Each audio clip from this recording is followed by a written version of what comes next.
அஸ்ஸலாமு அலைக்கும் ரஹ்மத்துல்லாஹி வ பரகாத்துஹு. குர்ஆன் அருளப்பட்ட மாதம் இது ரமலான். சிறுவர்களில் முதலில் இஸ்லாத்தை ஏற்றவர் யார்? அலி ரலியல்லாஹு அன்ஹு. மலம் ஜலம் கழிப்பதால் உழு முடியுமா? ஆம். நபி ஸல்லல்லாஹு அலைஹி வஸல்லம் அவர்களின் முதல் மனைவியார் கத்தீஜா ரலியல்லாஹு அன்ஹா. அல்லாஹ் மனிதர்களை எதற்கு படைத்தான்? அல்லாஹ் அவனை வணங்குவதற்கு படைத்தான். பெண் மூலம் வேதனை கொடுக்கப்பட்ட கூட்டம் எது?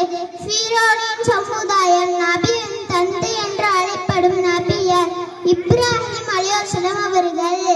இஸ்லாமின் கடமைகள் எத்தனை? 6 கடமைகள். இரண்டாவது நபியார் இத்ரீஸ் அலைஹிஸ்ஸலாம் அவர்கள். இஸ்லாமின் கடமைகள் எத்தனை? 6 கடமைகள். இரண்டாவது நபியார் இத்ரீஸ் அலைஹிஸ்ஸலாம் அவர்கள். இஸ்லாமில் கடமைகள் எத்தனை? தொழுகை. முதலாக நோன்பு நோற்று நபியார் ஆதம் அலைஹிஸ்ஸலாம் அவர்கள். அஸ்ஸலாமு அலைக்கும் ரஹ்மத்துல்லாஹி வ பரகாத்துஹு.